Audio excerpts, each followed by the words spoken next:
In my experience, when it comes to fiction, there are two types of books. Those that are well written, thematically poignant, with well developed characters and great storylines. And then there are those that have all of those qualities, but they also happen to move you in a way that stays with you long after you've read them. I think we all have books like that, and I'm sure that you're probably thinking of a few right now. Ones that seem like they were written just for you. So today I want to share my list with you, those books that have had that kind of effect on me, in the hopes that at the very least you will get some good book recommendations and learn a little more about me. So get cozy, get something to drink, maybe a snack, and let's talk books. The first book we'll talk about is Ghana Must Go by Taiye Selasi. This book tells the story of a Ghanaian family and the events that lead up to and follow the death of its patriarch. So it's told through the perspective of the different family members. Prestigious Dr. Kweku Sai and his wife, Folasade Savage, who moved to the United States to raise their children. Olu, the eldest,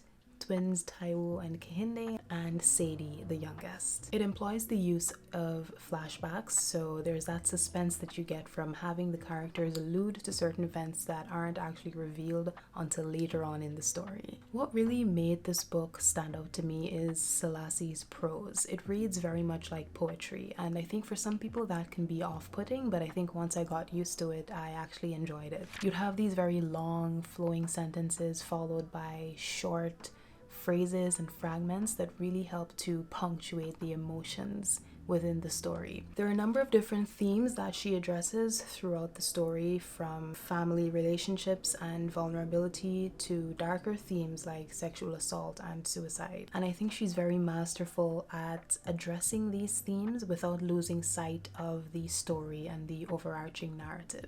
We have all of these characters who are going through their own inner turmoil. Olu, who wants to follow in his father's footsteps and be this prestigious doctor and be the provider for his family. Kehinde, who is struggling with wanting to embrace those things that are considered traditionally feminine, expressing your emotions, enjoying the arts, and struggling to, reconcile that with this idea of traditional masculinity. And then we have the sisters. We see Taiwo, who has a father complex, and we are able to see how that plays out in her relationships. And then we have Sadie, the youngest girl, who struggles with her body image, wants to be just like her sister. Even Fola as this devoted wife and mother who actually had to give up her dreams in order to raise a family. And so I think if you at any point in your life have had any sort of insecurity, it's easy to relate to one of them in some way or the other.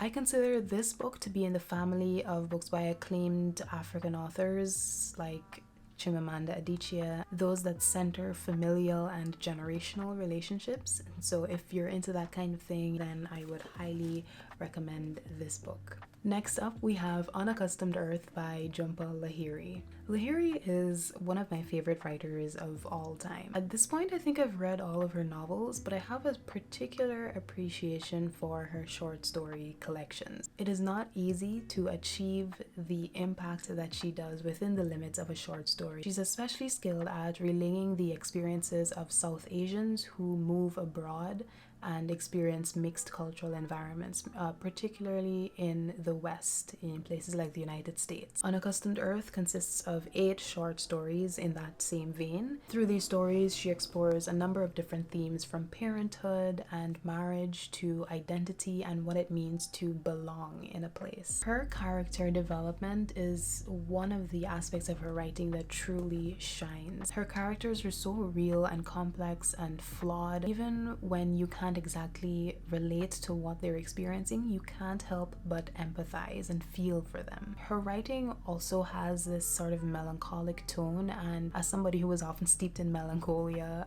it makes me feel seen, let's just say that. She finds such striking and resonating beauty in things that others might deem mundane. I enjoyed all of the stories in this book, but I think the one that really stands out to me comes later. It is in part 2, and part 2 is separated into 3 different stories, but they all have to do with two characters, Hema and Kaushik. The first story is narrated by Hema, who is at the time a teenager living with her parents in the US. She meets Kaushik when his family moves from India to the US. Hema soon develops an interest in Kaushik that initially is not reciprocated. You know, they're just teenagers at this point. But later on in life, Hema and Kaushik do cross paths again in Italy, and they are immediately drawn to each other. Without going into too much details, it is definitely an emotional read. Highly recommend Jhumpa Lahiri. I would say if you just want to dip your toes in the water, her short stories would be a great way to go. And, you know, of course, her novels,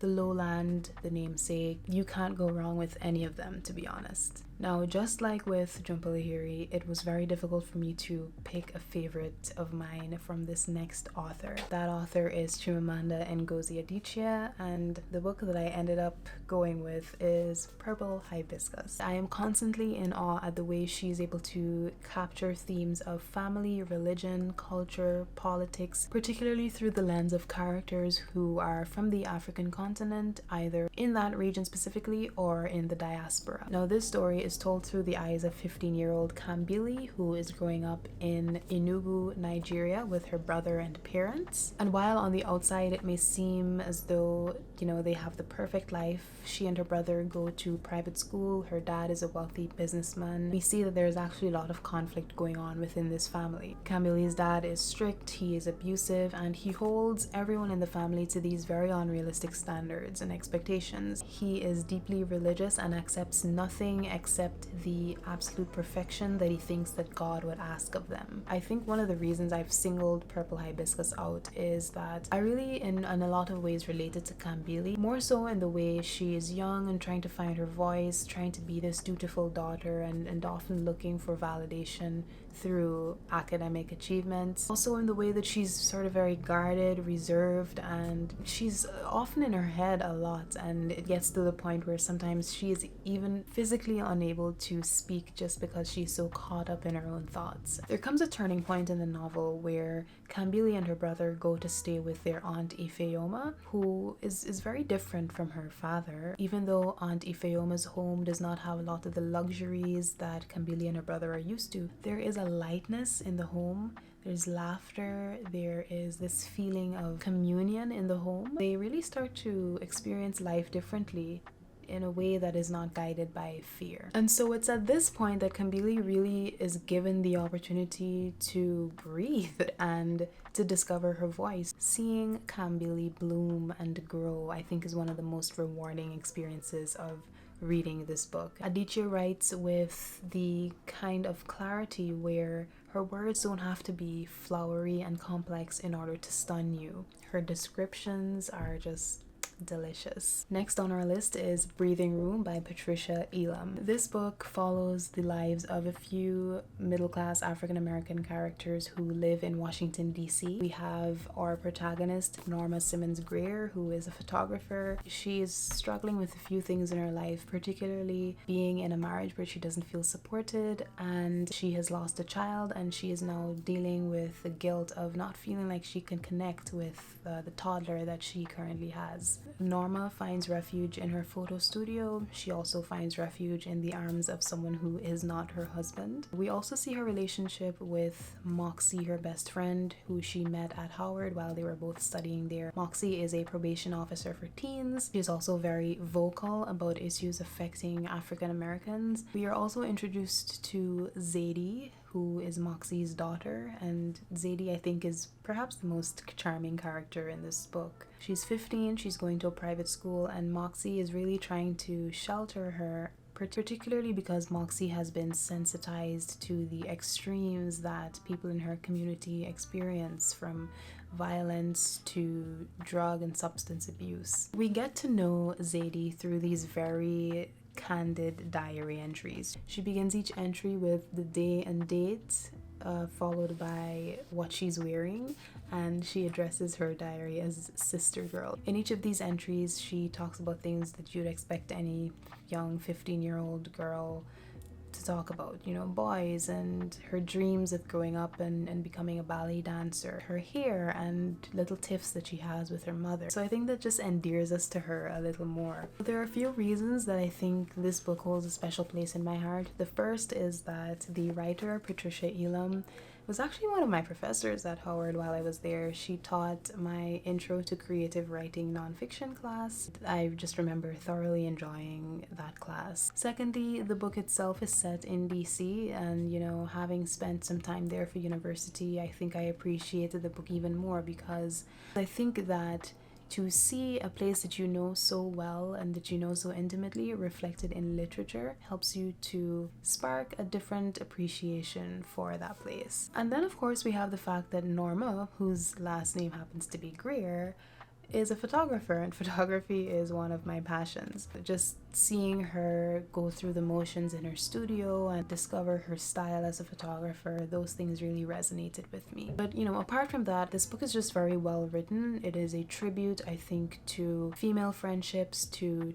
black womanhood, to motherhood, to DC in many ways. So if you're even remotely interested in any of those themes, I definitely recommend giving Breathing Room a try. Next, let's talk about All the Rivers by Dorit Rabinyan. I vividly remember stumbling upon this book in a used bookstore in DC for a grand total of $4. It follows the story of Liat and Hilmi after their chance encounter in New York City. Liat is an Israeli woman who temporarily comes to New York City as a translation student, and Hilmi is a Palestinian artist. Liat is more careful and guarded in the way that she interacts with the world, whereas Hilmi is charming and carefree in that avant-garde sort of way, and so he kind of brings her out of her shell. So the two get into a very passionate relationship over the span of 6 months before they have to return to Tel Aviv and Ramallah for the summer. So what we're seeing throughout this book is their story against the backdrop of the white elephant in the room, which is the conflict between their two nations. Rabinyan renders their story with such tenderness. She has a penchant for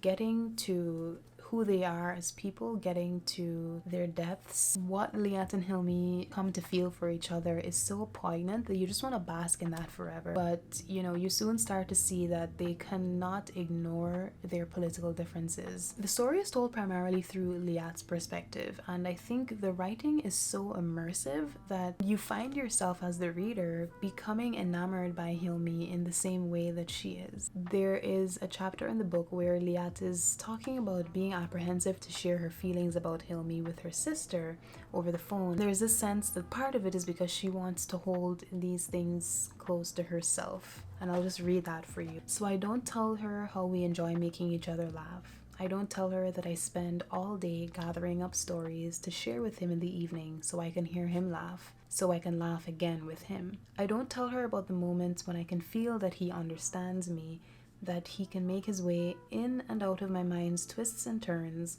that I can look at his wise eyes and see the wheels of his mind spinning in perfect synchrony with my thoughts. The ease, the satisfaction, the comfort that fills me in those moments, the curiosity and the delight of pondering things together. In those moments when we talk and talk and talk, I feel that if I had been a sort of enigma to myself, a difficult riddle to solve, he has come along to know me and to answer all my questions. Now, I will say, do not go into this expecting a sappy, happy ending love story, because it is far from that. Do expect to be moved. More than anything, this, I would say, is a commentary on love as resistance. So if that sounds like it's up your alley, highly recommend checking this out. You will not regret it, and I'm positive that it's unlike any love story that you've ever read. So we're coming down to the end of the list now, and we're going to be looking at Leaving Time by Jodi Picoult. Now, if you know me well, you know that I love elephants, and this book has a lot to do with that. So this story follows Jenna Metcalf, whose mother Alice disappeared after a tragic incident at an elephant sanctuary. Alice at the time was a researcher and scientist studying grief in elephants. So that happened when Jenna was 3 years old, and now she's 13 and she is on a mission to to sort of figure out what happened to her mom. Jenna doesn't have a lot that can help her with her search except for a few memories and the journals that her mom kept while she was doing research on elephants in places like Botswana. However, she does enlist the help of two people. The first is Virgil, a police officer who was initially on her mother's disappearance case,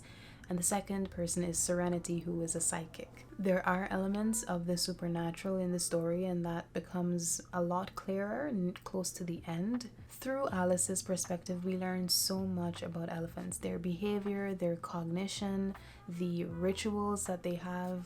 In many ways, Jodi Picoult uses the story to show us and demonstrate to us just how beautiful and complex these animals are and the dangers that they experience when we consider things like animal abuse and poaching. What I especially enjoy is the way that the bonds that people share in the story are paralleled with the bonds that the elephants share, particularly the mother-daughter bond, and that happens to be one of the overarching themes in the book. We see that as Alice learns more and more about elephants, she starts to see her own relationship with her daughter reflected in her research. Okay, so I'm about to go off on a little elephant tangent, so just bear with me, please. This book is how I learned about the elephant sanctuary in Tennessee. Jodi Picoult actually spent a good amount of time there doing research for this book. The elephants in this book are based on elephants in that sanctuary. If you want to, you can go on the website and see those elephants, learn about them. They even have cameras set up in their different habitats so that you can see the elephants live.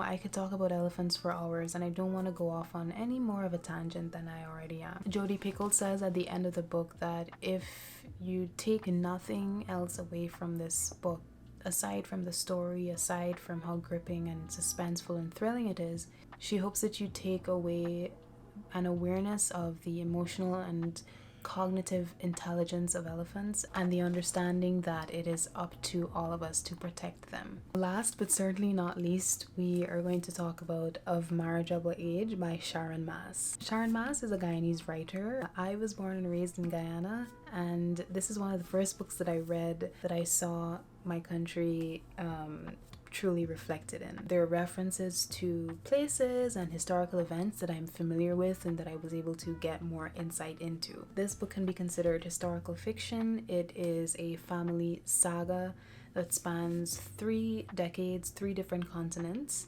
Beginning in the 1920s, we have Savitri, who is a servant in India. In the 1920s and 1940s, we have Nataraj, who is adopted by a British doctor. In the 1960s, we have Sarojini, who is a young girl growing up in Georgetown. And you have to wait until later in the book to discover how their lives are intertwined. I think it takes a very special writer to be able to establish that many focal points in a book, to follow that many characters and to incorporate different cultural settings and to remain true to this story. And I think Sharon Maas accomplishes that here in a way that ensures that you don't get lost along the way. One thing that definitely stood out to me in this book is, all the strong female characters that are in it. There is a lot of commentary here on autonomy as a woman, particularly in your relationships, as well as what it means to question tradition for the sake of self-discovery and love. We see it in Sarojini, who is coming of age in a household with a very strict Hindu father